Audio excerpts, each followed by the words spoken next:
Chapter 15 of The Quest of the Sacred Slipper by Sax Rohmer. Recording is in the public domain. Chapter 15 A Shrivelled Hand. Around a large square table in a room at New Scotland Yard stood a group of men, all of whom looked more or less continuously at something that lay upon the polished deal.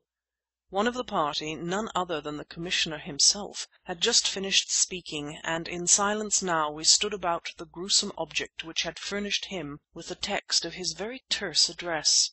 I knew myself privileged in being admitted to such a conference at the C.I.D. headquarters, and owed my admission partly to Inspector Bristol, and partly to the fact that under the will of the late Professor Deeping I was concerned in the uncanny business we were met to discuss.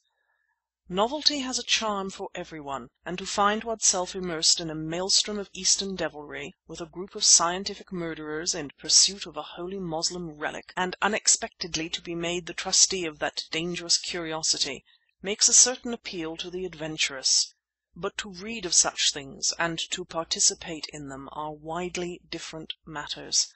The slipper of the Prophet and the dreadful crimes connected with it, the mutilations, murders, the uncanny mysteries which made up its history, were filling my world with horror.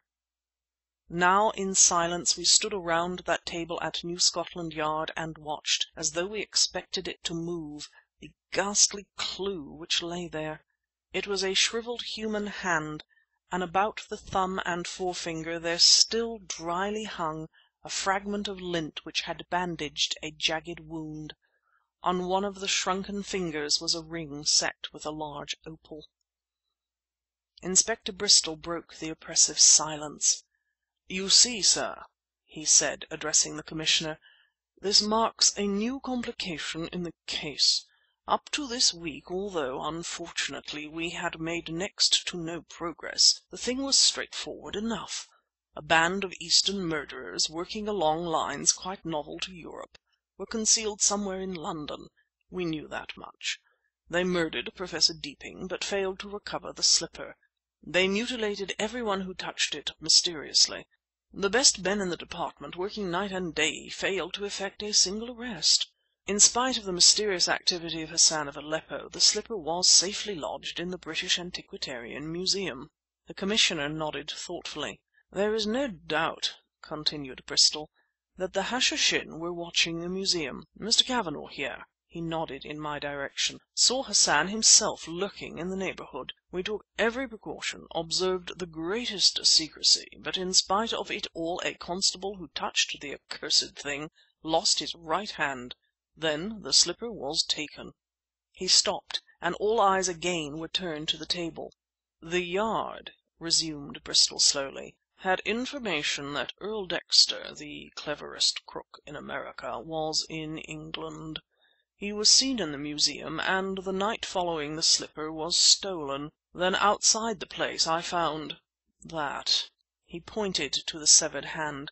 No one spoke for a moment. Then— "The new problem," said the Commissioner, "is this: who took the slipper, Dexter or Hassan of Aleppo?"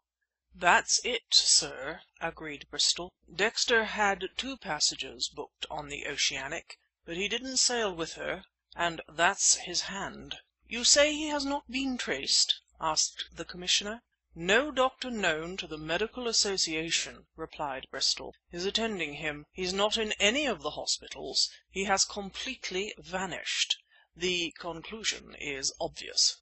"The evident deduction," I said, "is that Dexter stole the slipper from the museum, God knows with what purpose, and that Hassan of Aleppo recovered it from him." "You think we shall hear next of Earl Dexter from the river police?" suggested Bristol. "Personally," replied the Commissioner, "I agree with Mr. Cavanagh. I think Dexter is dead, and it is very probable that Hassan and company are already homeward bound with the slipper of the Prophet."